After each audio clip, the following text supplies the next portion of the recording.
Hola, buen día, bienvenidos a su programa Expresándonos. El día de hoy vamos a tocar un tema muy interesante que es la educación sexual, visto desde dos perspectivas, la urbana y la rural. De igual forma nos acompañan dos investigadoras de nivel 2. Una de ellas es la psicóloga Rosailén Hola, un gusto estar aquí en tu podcast, Emma. Muchas gracias por la invitación. y la otra investigadora se llama Erika Andrea. Hola, buen día, muchas gracias por la invitación. Si ya se van a acostar y lo quieren disfrutar, espera un momento y ponte a pensar que Condones M deben usar. Esto es Condones M, nuevo aliado personal. Tecnología del primer mundo que te da seguridad. Enfermedades prevendrás. Ya no más hijos y planear, pues el placer no está peleado con la escuela al terminar. es lento, disfruta el momento. Condones M. Placer en cada encuentro. Con relación al tema de la educación sexual, a mí me gustaría hablar sobre un tema que considero que también es importante, aquello que a través de la historia se ha ido modificando en cuanto a la definición conceptual, que es la normalidad y anormalidad. Anteriormente o hasta la fecha se considera que lo normal es aquello que agrada o que una mayoría está de acuerdo con ello. Pero no sé, han habido teóricos importantes como Michel Foucault, el cual ha hecho una importante aclaración en cuanto a la diferencia de normalidad y anormalidad o una interpretación diferente, entendiendo sobre todo que lo normal no tiene tanta relación con lo patológico o lo anormal, como se cree o se creía relacionado con la enfermedad y no sé, en un momento los sucesos o aspectos mágicos religiosos, ¿no? Sino que en la actualidad ya consideramos como que una definición un tanto más abierta, enfocada sobre todo en las necesidades individuales, no sé, un tanto más humanista, fijándonos no solamente en aquello que nos conviene o beneficia a unos cuantos, sino aquello que podría promover un cierto tipo de inclusión, sobre todo en este caso del tema de la sexualidad, para con los demás.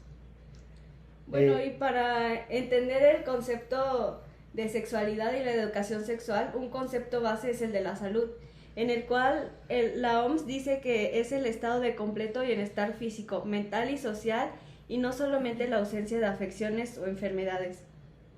Y bueno, claro, a partir de este concepto de normalidad y este concepto de salud, también creo que es muy importante agregar el concepto de bienestar, que bueno, me gustaría que lo viéramos como algo muy subjetivo, ya que lo considero un estado de satisfacción personal, donde encontramos una comodidad y un confort, y que pues, bueno, claro, digo subjetivo porque puede englobar en este aspecto tal vez éxito social, éxito personal, tal vez en la parte profesional, en la parte comunicativa, lo que tú quieras, ¿no? Por ejemplo, para mí el bienestar, yo creo que una de las partes muy importantes es estar bien con mi familia, entonces creo que es muy subjetivo todo este tema y creo que es muy importante que la sexualidad también se entienda de esta manera, de que justo encaminándolo como algo no normal, porque no hay una normalidad dentro de la sexualidad, ya que esta sexualidad se puede vivir de muy diferentes maneras, siempre y cuando tú lo consideres dentro de tu margen de bienestar y tu margen de salud, que te sientas satisfecho, que te sientas cómodo y siempre intentar informarnos y estar cómodos con cómo vivimos este concepto, ¿no? Este concepto de sexualidad y también ir manejando y fomentando también la educación sexual. Excelente, excelente, pero me parece que también tendríamos que profundizar un poquito más en cuanto al concepto de sexualidad y educación sexual. ¿Creen que me podrían hablar un poquito respecto a esto, por favor? Claro, bueno, la verdad es que sí es muy importante entender qué es educación sexual y también tener esta transparencia de lo que es o de la diferencia que hay entre el concepto de educación sexual y sexualidad, porque muchas veces se entiende como lo mismo, pero la verdad es que no lo es. La educación sexual en realidad hace referencia al conjunto de actividades que están relacionadas con esta enseñanza de toda la divulgación de lo que es la sexualidad en todas las edades del desarrollo. Tanto platicar lo que es el aparato reproductor femenino, el masculino, platicar acerca de la orientación sexual, las relaciones sexuales, hasta la planificación familiar, también los métodos anticonceptivos, el hecho de que el sexo también puede ser seguro, la reproducción, también hasta los derechos sexuales e inclusive los límites que debes empezar a poner cuando empiezas tu vida sexual y también cuando eres un niño y tienes que empezar a poner estos límites de que es tu cuerpo y nadie lo puede tocar. Bueno, y también es muy importante entender el término de sexualidad, que muchas veces, o sea, se cree que es algo relacionado solo con el sexo y pues no es así, es algo fundamental para el ser humano y es sexo, también incluye el género, las identidades de así como la orientación sexual, el erotismo, el vínculo afectivo y amor y por último la reproducción. Pues les agradezco esas aclaraciones respecto a los conceptos. Igual algo interesante es que me parece que ustedes han estado trabajando en una investigación respecto a este tema de la educación sexual enfocado desde la perspectiva urbana y rural. ¿Creen que me podrían platicar un poquito a detalle, sobre todo explicando el protocolo, la forma en la cual realizaron esta entrevista o este proyecto? Sí, bueno, nosotros decidimos hacer como esta comparación entre el ambiente rural y el urbano y decidimos entrevistar a 2 mujeres y 2 hombres de cada contexto, pues sí, como para ver las diferencias que tenía cada uno sobre su conocimiento de educación sexual y sobre el concepto de sexualidad. Y sí, bueno, la verdad es que estas diferencias que notamos o que encontramos con estos resultados de las entrevistas y el análisis que hicimos, bueno, nos sorprendieron mucho porque no nos esperábamos como ver estas diferencias tan marcadas entre cada contexto, ¿no? Porque, bueno, había ocasiones en las que personas estaban muy informadas acerca de estos temas y otras en las que de verdad parecía que no hay ni siquiera como que este interés o pues este medio por el cual ellos puedan llegar a conocer como todo este tipo de información que tenemos, pues tal vez nosotros muy privilegiadamente como a la mano, ¿no? Pero bueno, ahorita me parece que vamos a volver a hablar un poquito más a fondo de esto. Sí, por supuesto, pero antes vámonos a un comercial. Pues. ¿Qué pasó, campeón? Tengo que hablar con ustedes. Voy a ser papá. Papá, tenemos que hablar. ¿Qué pasó? Estoy embarazada.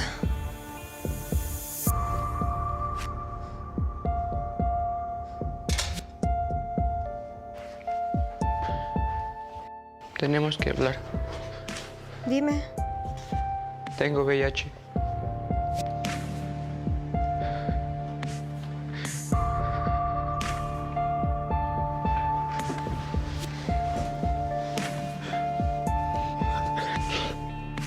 ¿Esta es la plática que quieres tener?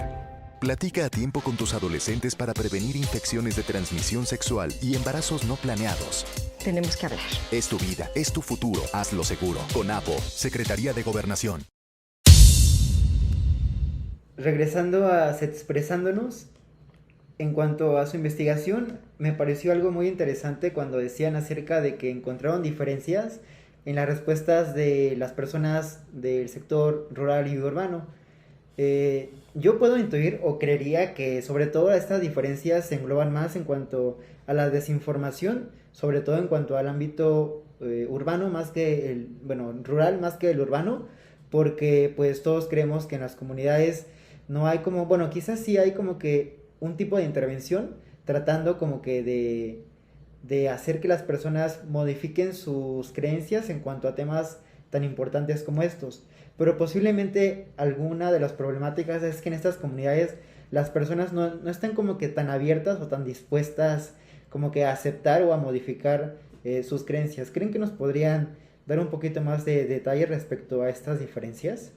Sí, claro, bueno, hablando de estas diferencias, yo pues sí me refería un poco más a pues cómo se nota demasiado la diferencia de también este acceso de información y también de estos, pues tal vez como creencias y tabúes que se tienen dentro de diferentes, bueno, de los dos diferentes contextos, porque por ejemplo, bueno, en una de las entrevistas, a ver si se les podemos poner por aquí un cachito. La primera pregunta es, ¿qué es para ti la educación sexual? ¿No? ¿No? Ok. ¿Qué opinas de la educación sexual? ¿Tampoco? ¿cómo fue tu primer acercamiento a la educación sexual o a la sexualidad? ¿Tampoco? En una de ellas estaba entrevistando a una señora del ámbito rural y la primera pregunta de la entrevista era que me dijera lo que ella opinaba o lo que ella consideraba que era la educación sexual. Y la verdad es que no me supo contestar, simplemente me dijo que no sabía. Y luego le cambié la pregunta a qué sabía de la sexualidad y también me dijo que no sabía.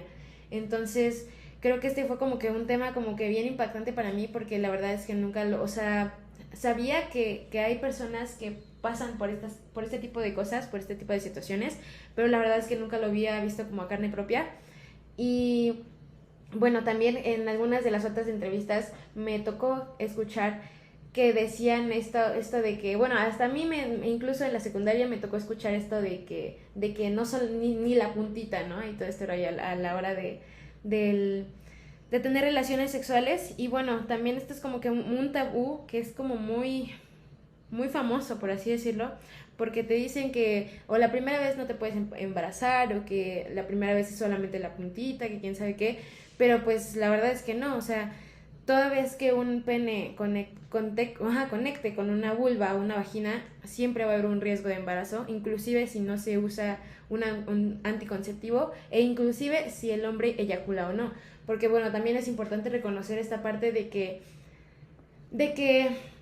pues existe como este esmegma, no sé si conozcan lo que es el esmegma, pero este esmegma pues simplemente funciona de que es lo que se produce en el hombre antes de eyacular y que también contiene miles de espermatozoides dentro que también pueden embarazar a una mujer. Entonces creo que eso fue de las cosas como más impactantes que yo tengo en la mente en este momento, hablando de todo este tipo de cosas. Pero bueno, a ver, Erika, ¿tú qué me podrías contar?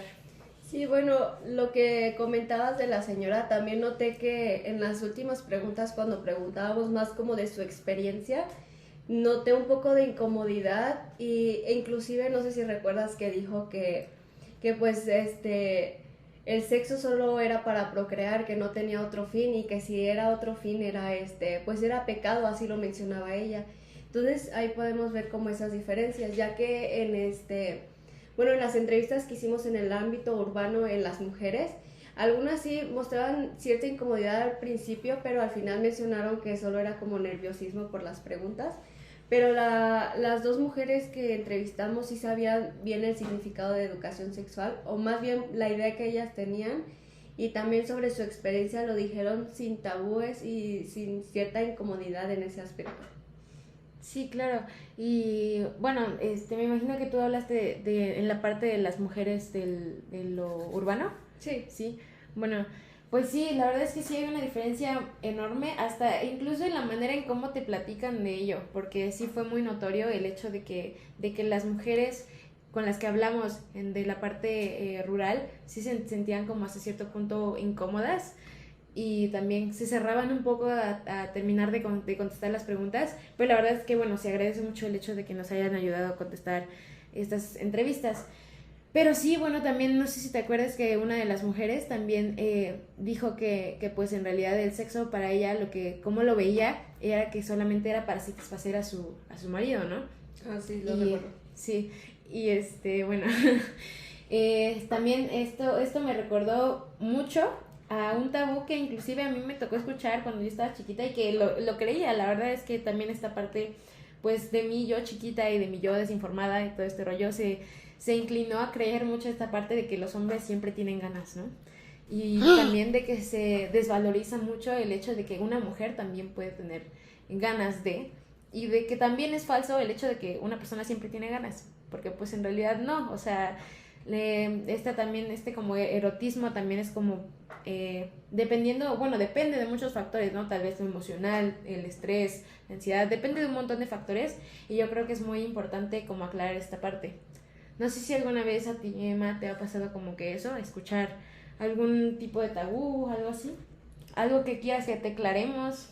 Sí, por supuesto, pues bueno, sobre todo mi familia es un tanto, no sé si decirlo, radical o ortodoxa y ellos me han comentado algunas cuestiones que, bueno, sobre todo engloban mucho a la religión, ¿no? Sobre todo esto de que la castidad tiene que ser algo que, sobre todo tanto en hombres como mujeres, que se tiene que, bueno, tratar de conservar mucho, quizá no por completo hasta el matrimonio, pero sí como que dar un poquito de espacio, sobre todo en cuanto a esto de las relaciones sexuales, en el noviazgo y demás. Y pues yo he crecido hasta la fecha con esto de un poquito de, no sé, el concepto de libertad, de, bueno, sí, pero un tanto más como que respetando los tiempos, ¿no? Así que yo creo que debe haber una edad en específico en la cual se tienen que tener las relaciones sexuales, la primera vez y demás. No sé, ¿ustedes creen que tendría que ser así o...? La verdad es que sí, pero siento que esta parte se debería aclarar mucho con que también hay una idea muy social que se tiene de que el hecho de que se implementen más lugares o que haya más lugares en los que se pueda hablar de educación sexual va a incrementar el hecho de que todas las personas tengan sexo cuando quieran, pero en realidad no, lo que va a hacer es informar acerca de todo esto y de también la responsabilidad que conlleva el iniciar tu vida sexual. Sí, porque de hecho muchos nos comentaban que pues en su casa como, bueno, la mayoría de las familias que entrevistamos, bueno, los entrevistados nos comentaron que sus familias eran católicas, entonces la mayoría no les habían hablado sobre nada de sexualidad ni educación sexual en su casa y se tuvieron que enterar o muy tarde o muy escasamente la información sobre la sexualidad en la escuela, y la escuela la verdad no tiene un buen como temario en cuanto a esta, pues debería ser materia honestamente la educación sexual porque no sé si lo sabían, pero dato curioso, 1 de cada 10 adolescentes ya tuvo un hijo, y entonces esto, o sea, es...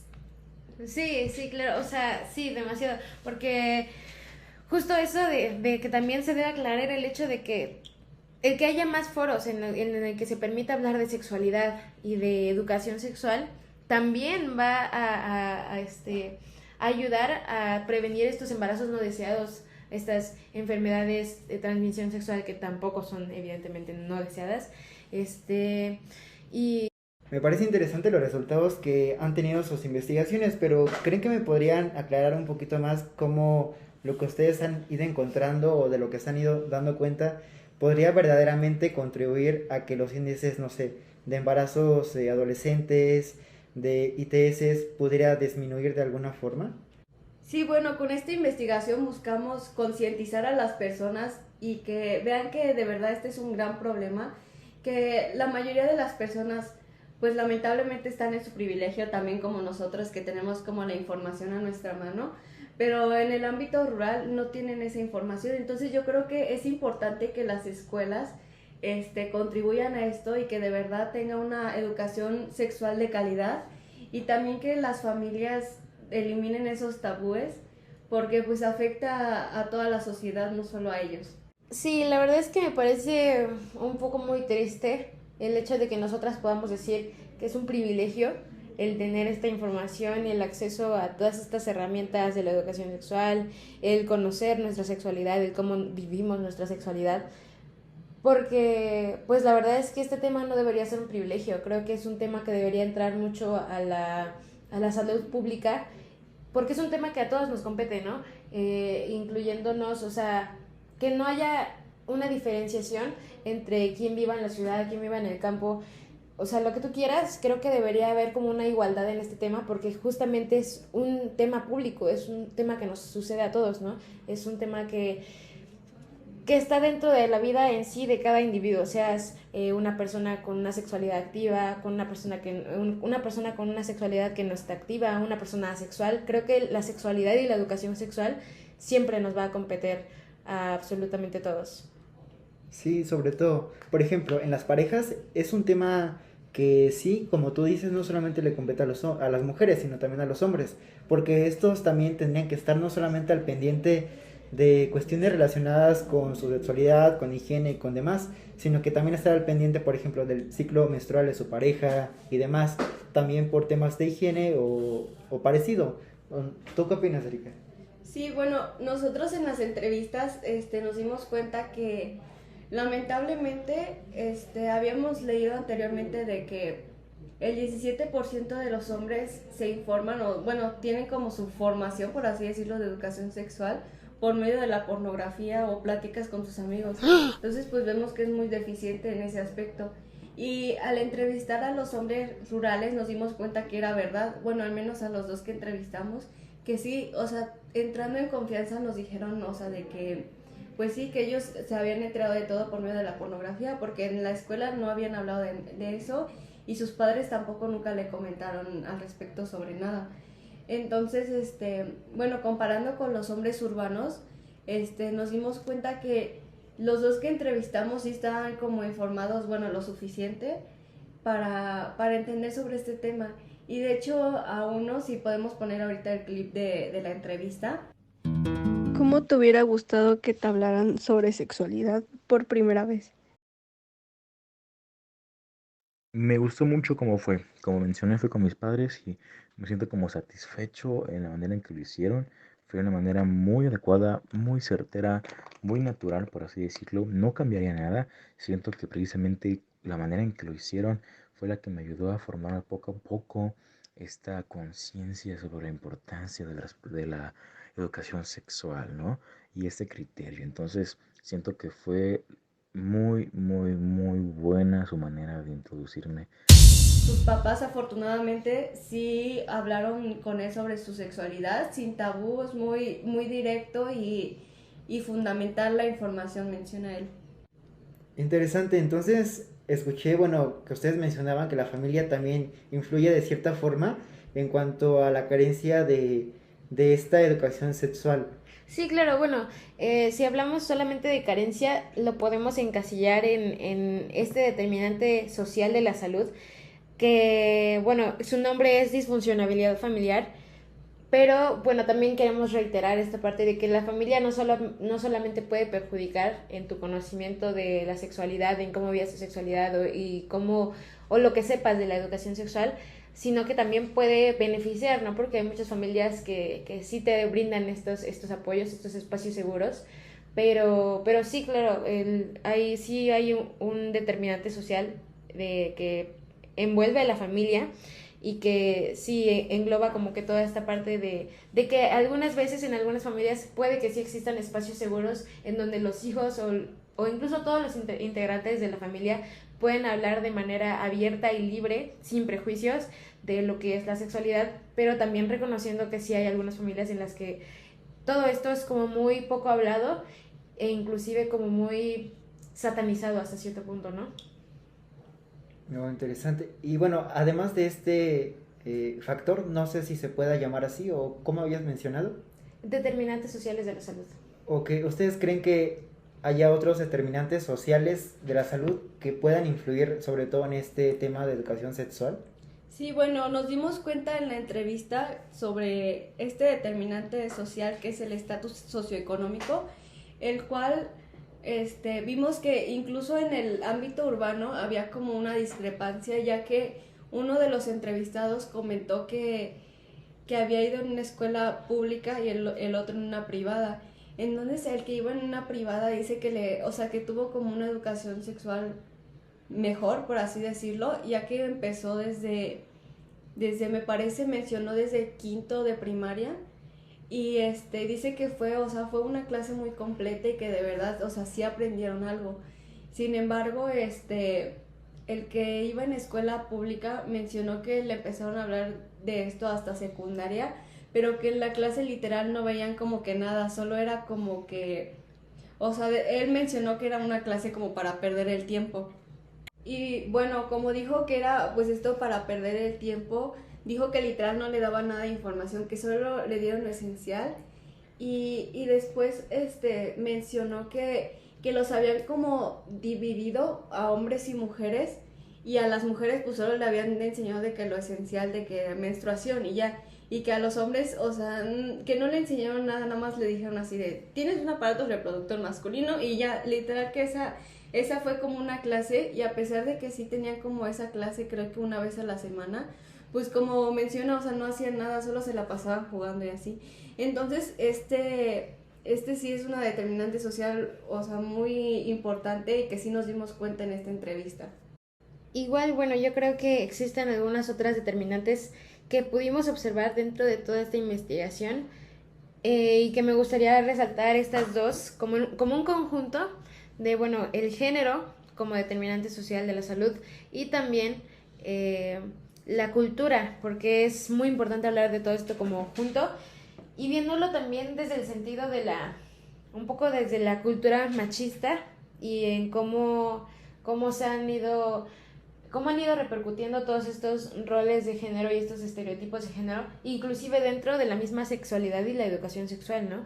Porque no sé si alguno de ustedes ha escuchado esta parte de que se tiene muy marcado o tal vez se ha ido erradicando esta idea, que me alegra mucho que se haya ido erradicando esta idea, pero en muchos momentos me tocó escuchar que siempre decían entre hombres que la satisfacción sexual masculina siempre va antes que la de nosotras, ¿no?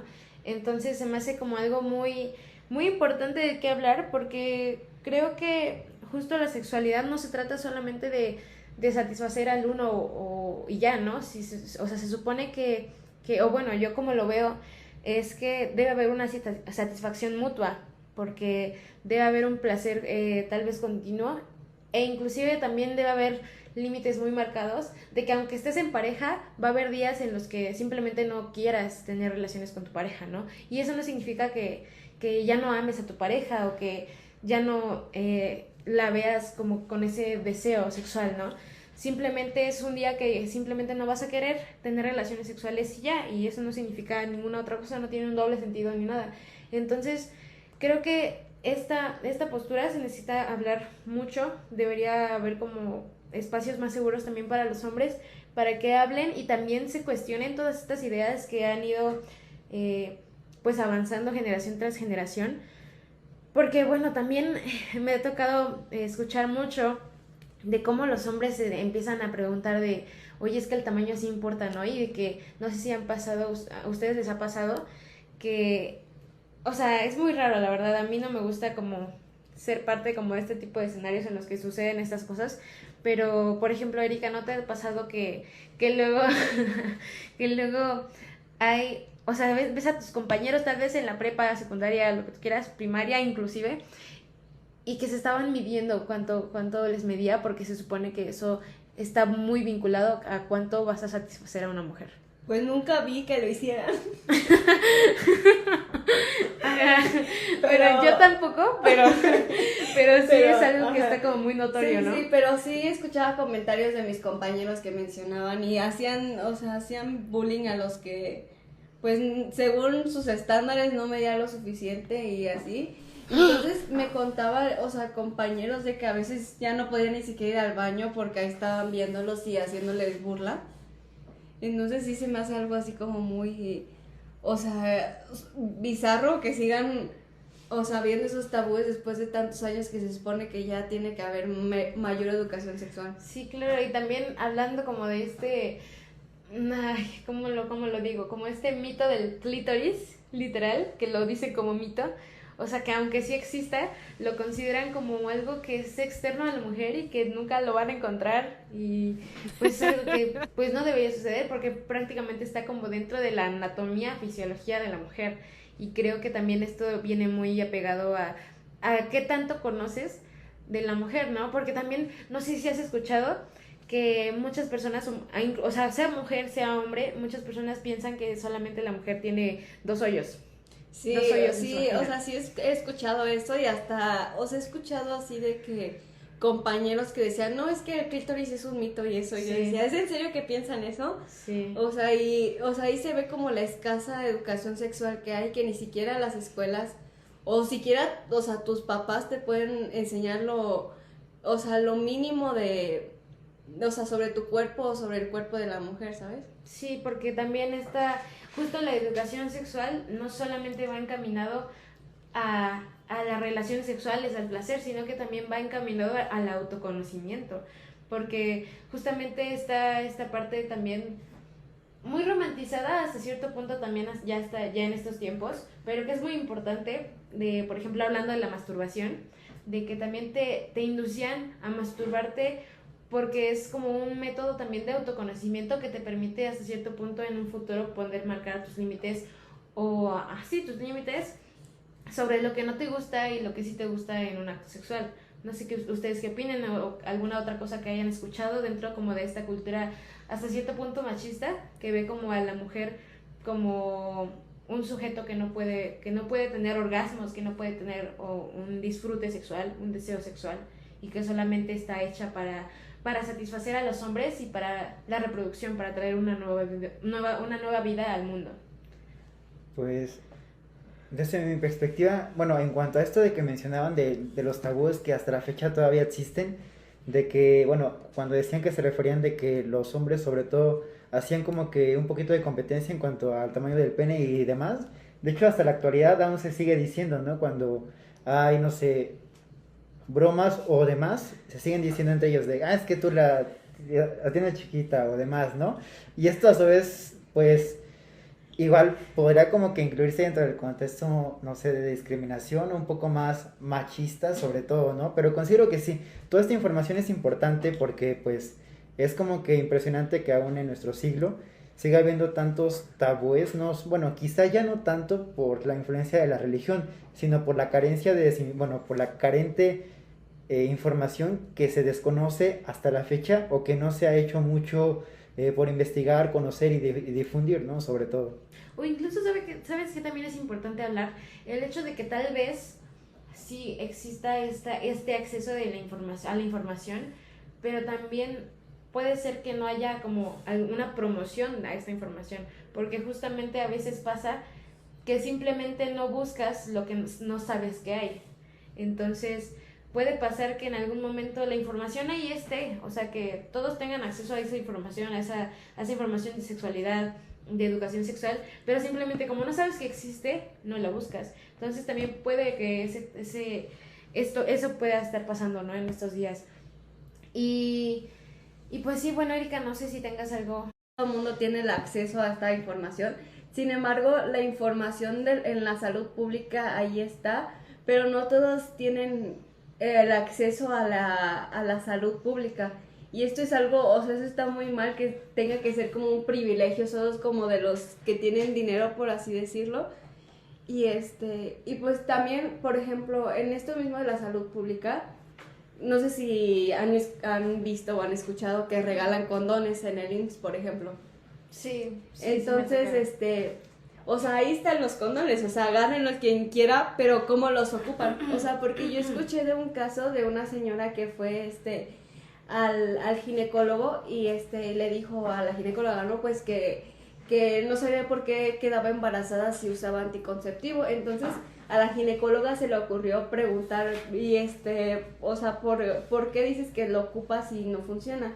Y dice, ¿cómo lo ocupas? Entonces la mujer comentaba que, o sea, muy normal, decía, no, pues yo agarro el condón y lo pongo en agua y hiervo el agua y le doy el agua a mi esposo. Y así de cómo, sí, pues hago un té con eso.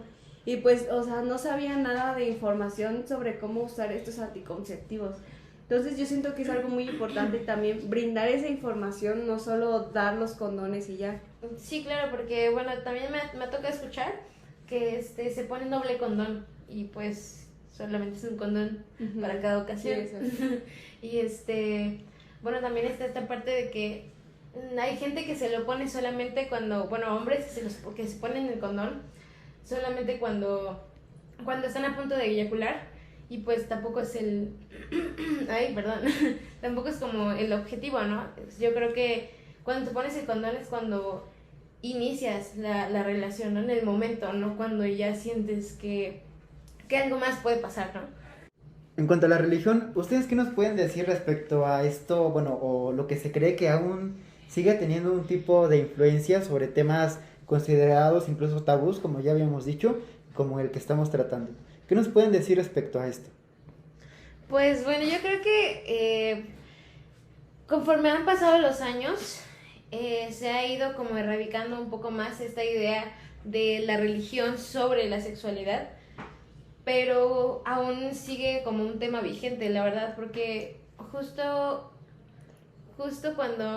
cuando empezamos a hacer las entrevistas nos dimos cuenta de que sí, aún está muy presente este rollo de ver a la sexualidad como un pecado o como verlo como también un regalo de Dios, ¿no? Y decir, no es que Dios me regaló este cuerpo para para reproducirme, pero solamente hasta que me case, ¿no? Entonces estos temas entran mucho en, fíjate, se llaman modelos de la salud, y creo que este modelo se le podría considerar modelo mágico religioso, que es justamente donde se habla de todo, como de todos los temas a partir de dioses, a partir de divinidades. Entonces justo esta parte se puede platicar muy bien, y nos dimos cuenta de que aún sigue muy presente en este ámbito rural, en donde pues demonizaban mucho la sexualidad femenina, y también demonizaban mucho el hecho de tener relaciones sexuales sin antes haberte casado. Entonces creo que sí se habla mucho aún